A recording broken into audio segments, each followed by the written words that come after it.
Hello everyone, my self CA Mitesh Pawar. और आज के एसएससी एफआर लेक्चर में हम लास्ट मिनट रिवीजन करने वाले हैं। अब इस रिवीजन में हम क्या करेंगे, ऑल ट्रिकी पॉइंट्स जितने भी आपके ट्रिकी पॉइंट्स है विद एग्जांपल करने वाले हैं। मैं एज्यूम कर रहा हूं अभी तक आपने कोर्स पढ़ लिया होगा, एक बार तो एटलीस्ट पढ़ा होगा। अब प्रॉब्लम क्या थी बच्चों को, कोर्स तो पूरा पढ़ लिया उन्होंने, अब उसको सम अप कैसे करें और वो भी कम टाइम में। तो उसका सॉल्यूशन है यहाँ पर लास्ट मिनट रिवीजन। तो आपको जनरल चीजें तो पता होती है कि देखो प्रॉपर्टी प्लान एंड इक्विपमेंट क्या होता है, उसकी कॉस्ट को कैसे रिकॉर्ड करते हैं, है ना, मेजरमेंट कैसे करते हैं एटसेट्रा। नॉर्मली डेप्रिसिएशन भी आपको आता है, लेकिन स्पेशल पॉइंट्स क्या है। जैसे रीवैल्यूएशन के केस में रीवैल्यूड हो गई एसेट्स, अब रीवैल्यूड होने के बाद डेप्रिसिएशन किस अमाउंट पर लगेगा। रिवैल्यूएशन के केस में पहले रिवैल्यूएशन अपवर्ड हुआ था, अब डाउनवर्ड हुआ है। तो अब ये इसके ऊपर जो भी गेन या लॉस है वो कहाँ जाएगा, अब ये आपको कंफ्यूज करता है। आपने पढ़ा जरूर है, आपको बस रिकॉल करने की जरूरत है। अब ये रिकॉल करवा के देगा आपका लास्ट मिनट रिवीजन। तो चलो स्टार्ट करते हैं। IS 16 property plan and equipment. Tricky point number one, revaluation surplus and deficit. तो नॉर्मली क्या होता है वो समझो पहले तो। रिवैल्यूएशन गेन ओसीआई में जाता है, रिवैल्यूएशन लॉस आपका पीएनएल में जाता है, ठीक है, ये नॉर्मल केस है। लेकिन पहले अगर रिवैल्यूएशन गेन हुआ था, अब रिवैल्यूएशन लॉस हो रहा है, तो आप क्या करोगे। पहले रिवैल्यूएशन गेन हुआ था तो ओसीआई में ले गए थे, अब रिवैल्यूएशन लॉस हो रहा है तो आप पीएनएल में मत ले जाना। सबसे पहले क्या करना, रिवैल्यूएशन गेन को एडजस्ट कर देना, रिवैल्यूएशन सरप्लस अकाउंट जो बना होगा उसमें से सबसे पहले एडजस्ट कर देना। अब अगर रिमेनिंग अगर बचा है कुछ तो फिर पीएनएल में ले जाना। ऐसे ही पहले क्या करा था, रिवैल्यूएशन डाउनवर्ड रिवैल्यूएशन था, यानी कि रिवैल्यूएशन लॉस था, पीएनएल में ले गए थे। अब रिवैल्यूएशन अपवर्ड हो रहा है, अब इस गेन को आप ओसीआई में मत ले जाना सीधे। क्या करना, सबसे पहले जो पीएनएल में जितना अमाउंट ले गए थे ना रिवैल्यूएशन लॉस, उतना अमाउंट आप क्या कर दो, पीएनएल में क्रेडिट कर दो। यानी कि पहले जो आपने रिवैल्यूएशन लॉस रिकॉग्नाइज किया था आप उसको रिवर्स कर दो, और बचा हुआ रिवैल्यूएशन सरप्लस अभी भी कुछ है तो उसको आप ले जाओ ओसीआई में। चलो, तो यही पॉइंट लिखा हुआ है, मेमोराइज। रिवैल्यूएशन इंक्रीज होता है तो ओसीआई में जाएगा, रिवैल्यूएशन डिक्रीज होगा तो पीएनएल में। यहाँ पे लिखा है unless reversing a previous decrease charge in PNL. तो वो मैंने आपको समझा दिया, एग्जांपल के थ्रू समझाता हूं ताकि एक बार आपके आंखों के सामने से जब जाएंगे ना ये फिगर, आपको अच्छे से याद हो जाएंगे। सिनेरियो वन, ये नॉर्मल केस है, ओनली इंक्रीज हुआ है, ठीक है। इंक्रीज हुआ तो कहां जाएगा आपका ओसीआई में। मैं फटाफट आपको समझाते जा रहा हूँ। सिनेरियो टू, डिक्रीज हुआ है, डिक्रीज कहां जाएगा, पीएनएल में जाता है। चलो, अब सिनेरियो तीन से स्पेशल पॉइंट आ गए। Scenario three, increase after previous decrease. पहले क्या हुआ था, डिक्रीज हुआ था, अब क्या हो रहा है, इंक्रीज हुआ। मतलब पहले क्या हुआ था, रिवैल्यूएशन लॉस हुआ था, रिवैल्यूएशन लॉस आप पीएनएल में ले गए थे। तो देखो कितना ले गए थे, ये रिवैल्यूएशन लॉस हुआ था इनको 30 का, है ना, तो पीएनएल में ले गए थे। अब क्या हो रहा है, रिवैल्यूएशन इंक्रीज हो रहा है, तो रिवैल्यूएशन कितना इंक्रीज हो रहा है, 50 से। तो 50 को ओसीआई में ले जाओगे क्या, नहीं, सबसे पहले जो लॉस बुक किया है उसको रिवर्स कर दो। यानी कि इस 50 में से 30 पीएनएल के क्रेडिट में ले जाओ, और बचे हुए 20 कहां ले जाओगे, ओसीआई में ले जाओगे। ये देखो ट्रीटमेंट लिखा हुआ है। First 30 reverse PNL loss goes to P&L and remaining 20 goes to OCI। Scenario number four, decrease after previous surplus. पहले क्या हुआ था, इंक्रीज हुआ था, यानी कि रिवोल्यूशन गेन आप रिवोल्यूशन सरप्लस में ले गए थे, यानी कि ओसीआई में ले गए थे। अब क्या हो रहा है, अब आपको लॉस हो रहा है, लॉस कहां ले जाओगे, जनरली पीएनएल में ले जाते हो, लेकिन अभी मत ले जाना, क्योंकि आपके पास रिवोल्यूशन गेन है। रिवोल्यूशन गेन को पहले एडजस्ट कर दो। देखो यहां per year one, year one में क्या हुआ था, आपका कैरिंग अमाउंट था 100 और फेयर वैल्यू 140, यानी कि रिवोल्यूशन सरप्लस हुआ था आपको 40 का, ओसीआई में ले गए आपको। ईयर टू में आपका डिक्रीज हुआ, कितना डिक्रीज हुआ, 50 पर 50 डिक्रीज हो गया आपका। तो अब ये 50 पीएनएल में मत ले जाना सीधे, पहले तो रिवोल्यूशन गेन को एडजस्ट कर दो जो आपके पास पहले से ही है 40 का। उसके बाद जो रिमेनिंग 10 बचेगा उसको ले जाना पीएनएल में। First 40 reverse OCI surplus goes to OCI, यानी कि 40 कहां जाएगा, ओसीआई में जाएगा, और बैलेंस 10 कहां जाएगा, पीएनएल में। अब ये मत पूछना कि सर ये डेबिट होगा या क्रेडिट। लॉस क्या होता है, लॉस डेबिट होते हैं, है ना। ओसीआई में डेबिट हो जाएगा 40, और 10 क्या हो जाएगा, पीएनएल में डेबिट हो जाएगा। Tricky point number two, depreciation after revaluation. बहुत बच्चे कंफ्यूज होते हैं, कुछ कंफ्यूज नहीं होना। डेप्रिसिएशन किस पर लगेगा, रीवैल्यूड अमाउंट पर। कितने पीरियड का लगेगा, जितना रिमेनिंग पीरियड बचा है। सर अगर ये रिवाइज हो जाए तो रिवाइज्ड पीरियड में। जैसे एग्जांपल के लिए पहले 10 साल ओरिजिनल लाइफ थी, ठीक है, 4 साल हो चुके हैं अभी तक, अब बचे कितने, 6 साल। तो आप 6 साल में आप डेप्रिसिएट कर दो वैल्यूड अमाउंट को।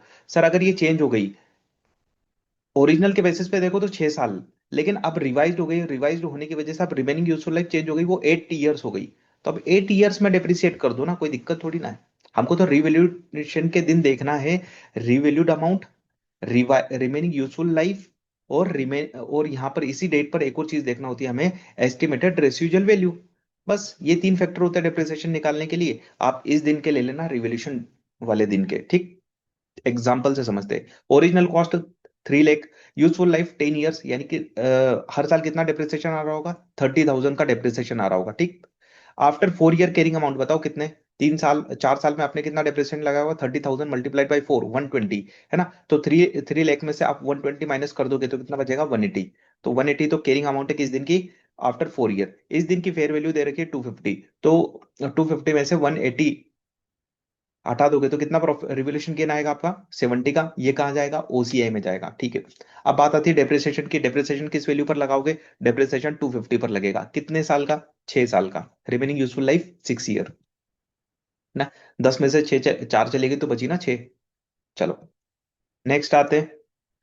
Tricky point number 3, revaluation surplus transfer to retained earning. ये पॉइंट है ना, आपको सेक्शन ए के क्वेश्चन, बी के क्वेश्चन और सी के क्वेश्चन, तीनों जगह आपको ये पॉइंट मिलता है। और वहां पर लिखा होता है कि हम रिवोल्यूशन सरप्लस को ट्रांसफर नहीं कर रहे रिटेन अर्निंग में। ये अजम्पशन, बेसिक अजम्पशन लिया जाता है। लेकिन थ्योरेटिकल क्वेश्चन में ये आ जाएगा, प्रैक्टिकल में भले ही ना आए, लेकिन आपका थ्योरेटिकल क्वेश्चन में आ जाएगा ये। एमसीक्यू पूछ लेंगे आपसे, ऑब्जेक्टिव टाइप क्वेश्चन में ये आ सकता है।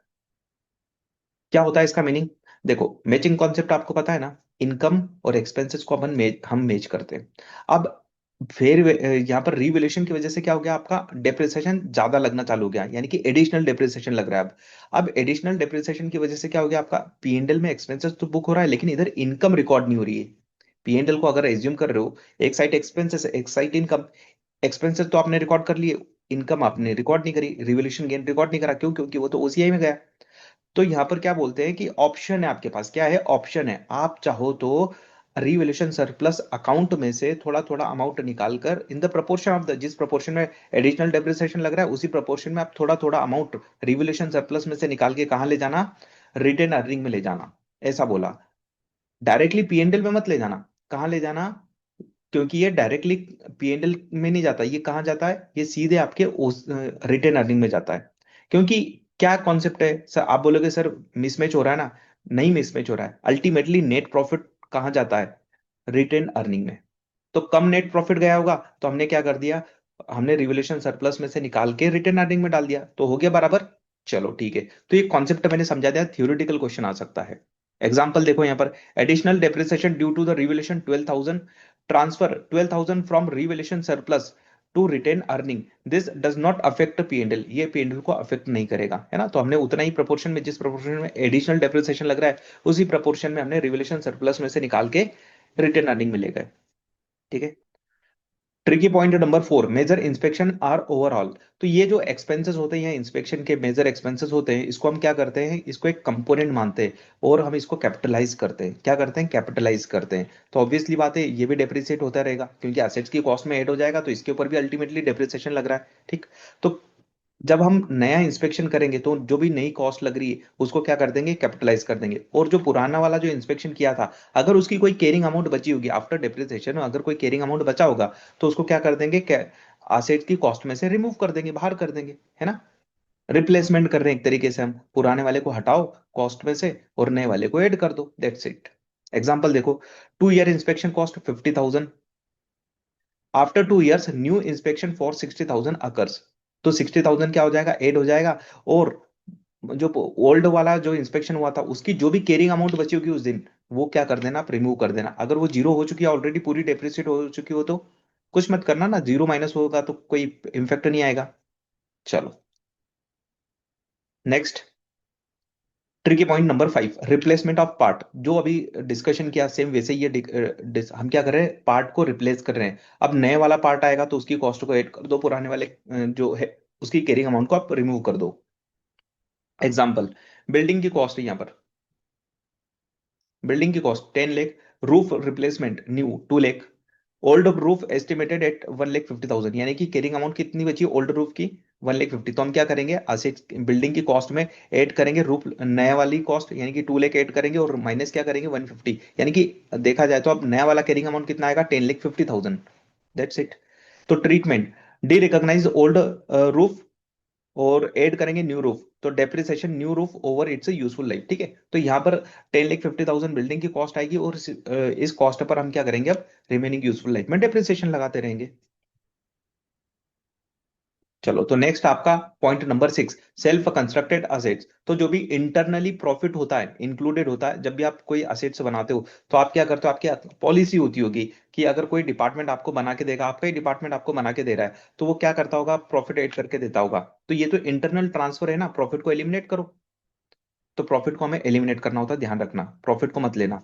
एग्जाम्पल देखो, internal transfer price of material तो कितना है, 1 लाख। एक्चुअल कॉस्ट कितनी है, 70,000। इन्वेंट्री प्रॉफिट, इसमें प्रॉफिट कितना है, देखो एक्चुअल कॉस्ट थी 70,000, लेकिन इंटरनल ट्रांसफर हुआ तो कितने का, 1 लाख का। तो 30,000 प्रॉफिट एड हुआ है ना, तो ये इसको रिमूव कर दो, must be eliminate, capitalise cost 70,000 not 1 lakh. चलो नेक्स्ट आते हैं, point number 7, borrowing cost cut off when assets ready for use. सबसे फेवरेट पॉइंट एग्जामिनर का, आपको कब स्टॉप करना होता है borrowing cost capitalisation. Borrowing cost तो इनकर्ड होती रहेगी ना, हमने लोन लिया 20 साल का, हमने लोन लिया 20 साल का, तो 20 साल तक आप कैपिटलाइज करते रहोगे क्या, नहीं। असेट्स जिस दिन रेडी फॉर यूज हो जाए, कैपिटलाइजेशन बंद कर देना, ठीक है। Capitalization must stop when assets is ready for use, even if, भले ही it is not yet use. Assets ready for use थी, हम यूज नहीं कर रहे उसका एक्चुअल में, वो हमारी प्रॉब्लम है, वो बोरिंग कॉस्ट कैपिटलाइज नहीं होगी। It's operates below the capacity, it's idle, आपको कंफ्यूज करेगा ये पॉइंट लिख के एग्जामिनर, ठीक है। तो आपको कंफ्यूज नहीं होना है, आपको तो देखना है कि असेट्स रेडी फॉर यूज थी क्या, थी, तो स्टॉप कर दो कैपिटलाइजेशन करना। चलो एग्जाम्पल भी देखो, कंस्ट्रक्शन कंप्लीट हुआ 30 सितंबर को, असेट्स फर्स्ट यूज्ड 1 दिसंबर को। पहली बार कब यूज कर रहे हैं, 1 दिसंबर को। तो बताओ बोरिंग कॉस्ट कैपिटलाइजेशन कब एंड कर दोगे, जब कंस्ट्रक्शन कंप्लीट हो गया था 30 सितंबर को। यहाँ पर असेट्स रेडी फॉर यूज थी आपकी, यूज कर सकते थे, आपने स्टार्ट किया यूज करना कब, 1 दिसंबर, ठीक है। कैपिटलाइजेशन स्टॉप यहीं करोगे आप, 30 सितंबर। Boring cost capitalization stop on 30 सितंबर, नॉट 1 दिसंबर। तो ये बहुत छोटे छोटे पॉइंट है, आप एग्जाम में भूल जाते हो, इसीलिए एग्जाम के 1-2 दिन पहले हम ये कर रहे हैं, ठीक है। चलो बढ़ते next, tricky point number 8, PP assets held for sale. वैसे तो ये आईएफआरएस 5 से रिलेटेड है, वहां पर हम पढ़ेंगे ही, है ना। यहाँ पर एक शॉर्ट में बता देता हूँ, डेप्रिसिएशन इस पर लगना बंद हो जाता है, जैसे ही हम असेट्स को हेल्ड फॉर सेल रखते हैं, वैसे ही डेप्रिसिएशन लगना बंद होता है, इंपेयरमेंट होता है। और इंपेयरमेंट भी कैसे होता है, कंपैरिजन वहां पर, वहां रिकवरेबल अमाउंट नहीं देखते हैं, क्योंकि हम वैल्यू इन यूज, हमने यूज करने के लिए तो रखा नहीं ना। तो हम क्या देखते हैं वहां पर, हम देखते हैं वहां पर fair value less cost to sells, उसको कंपेयर करते हैं हमारे कैरिंग अमाउंट के साथ में, और इंपेयरमेंट लॉस निकलता है, ठीक है। तो ध्यान रखना, जब असेट्स को हेल्ड फॉर सेल रखोगे, तो डेप्रिसिएशन लगाना बंद कर देना। चलो नेक्स्ट पॉइंट,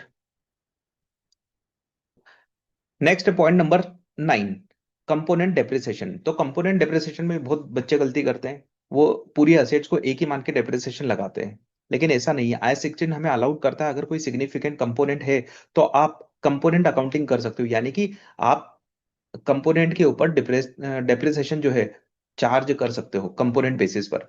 तो एयरक्राफ्ट के केस में हमने देखा था, एयरक्राफ्ट है, अब उसमें बॉडी की यूजफुल लाइफ अलग है, इंजन की यूजफुल लाइफ अलग है। तो हम इंजन पर डेप्रिसिएशन निकालेंगे और बॉडी पर भी निकालेंगे, और दोनों का डेप्रिसिएशन निकाल के बोलेंगे एयरक्राफ्ट का डेप्रिसिएशन, ठीक। तो जैसे एग्जांपल में देखो यहाँ पर, एयरक्राफ्ट, पहले पढ़ लो कॉन्सेप्ट क्या है। I 16 requires significant parts to be depreciated separately. Example, aircraft, engine life है 10 ईयर्स, बॉडी लाइफ है 20 ईयर्स, ठीक है। तो हम क्या करेंगे, इंजन को 10 ईयर्स में, और बॉडी बॉडी को, एयरक्राफ्ट की बॉडी को 20 ईयर्स में डिप्रिसिएट करेंगे। चलो, तो छोटे छोटे पॉइंट है, गलतियां होने के चांसेस हो सकती है इसमें, काट देना। चलो next, point number 10, residual value और यूजफुल लाइफ रिव्यू। यहाँ बहुत बच्चे गलत कर देते हैं, थ्योरी में आता है अक्सर ये पॉइंट। हमें रेसिडुअल वैल्यू और यूजफुल लाइफ का रिव्यू हर साल करना होता है, हर साल करना होता है, ठीक है। आप कंफ्यूज हो जाते हो इंपेयरमेंट से रिलेटेड। इंपेयरमेंट टेस्ट कब किया जाता है, जब कोई इंडिकेशन मिलता है, तब हम क्या करते हैं, हम टेस्ट करते हैं। लेकिन यहाँ पर हमें हर साल करना पड़ेगा, रिव्यू हर साल करना पड़ेगा, रेसिडुअल वैल्यू और यूजफुल लाइफ का। आप बोलोगे सर वहां पर भी तो हर साल करना पड़ता है इंपेयरमेंट टेस्ट, हाँ करना पड़ता है, दो चीजों का, गुडविल, एक गुडविल जो कि बिजनेस कॉम्बिनेशन में एक्वायर्ड है, और ऐसी एसेट्स जिसकी लाइफ आप डिफाइन नहीं कर पा रहे हो। चेंज इन एस्टिमेट, अब अगर ये चेंज होगा तो इसको क्या माना जाता है? मान के चलो यूजफुल लाइफ थी पहले 10 साल, अब हम क्या बोल रहे हैं, यूजफुल लाइफ है 12 ईयर्स। तो अब जो भी कैरिंग अमाउंट बची है, उस कैरिंग अमाउंट को हम डिवाइड कर देंगे 12 से, तो नया डेप्रिसिएशन आ जाएगा। ठीक है, तो बहुत इजी है करना। आप तो ये देखा करो ना किस दिन चेंज हो रहा है, जिस दिन चेंज हो रहा है उसके बाद कितनी यूजफुल लाइफ, उस दिन कितनी कैरिंग अमाउंट। आप बोलोगे सर अगर रेसिजुअल वैल्यू भी चेंज हो गई तो कोई दिक्कत नहीं ना, आज क्या कैरिंग अमाउंट है उसमें से आप माइनस कर दो, जो भी आपका रिवाइज्ड अमाउंट आया है अब रेसिजुअल वैल्यू का वो माइनस कर दो, तो जो भी अमाउंट आता है उसको बोलते हैं depreciable amount. Depreciable amount divided by revised useful life, that's it, आपका डेप्रिसिएशन निकल के आ जाएगा नया वाला। चलो, तो tricky point number 11, land and building split. बहुत बार बच्चे भूल जाते हैं, प्रॉपर्टी की वैल्यू दे रखी है 100 की, है ना, इसमें लैंड है 20 की और 80 की बिल्डिंग है। तो इसको स्प्लिट करना चाहिए, क्यों? क्योंकि लैंड के ऊपर डेप्रिसिएशन नहीं लगता लेकिन बिल्डिंग के ऊपर लगता है। ठीक है, land no depreciation, building depreciation, student ये करना भूल जाते हैं। नेक्स्ट,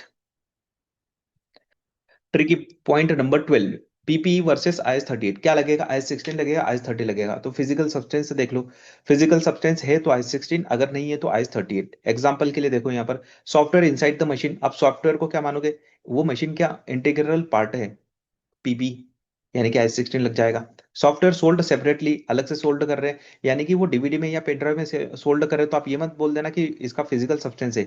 उस फिजिकल सब्सटेंस, वो जो डीवीडी और पेन ड्राइव उसकी वैल्यू नहीं है, उसके अंदर जो कंटेंट है, जो सॉफ्टवेयर है उसकी वैल्यू है। लोग पेन ड्राइव नहीं परचेस कर रहे, लोग सॉफ्टवेयर परचेस कर रहे हैं, वो तो एक सिर्फ एक क्या है, स्टोरेज डिवाइसेस है। पेन ड्राइव क्या है, स्टोरेज डिवाइसेस है ना ओनली। तो यहां पर अगर बोले तो ये इंटेंजिबल असेट्स है, क्या है, software sold separately intangible assets. चलिए, तो इसी के साथ आईएस 16 के सारे ट्रिकी पॉइंट्स हमने यहाँ पर कवर कर लिए। अगर वीडियो आपको अच्छा लगा हो तो प्लीज लाइक, कमेंट और सब्सक्राइब कर देना चैनल को हमारे। ओके बाय एवरीवन, मिलते हैं नेक्स्ट लेक्चर में।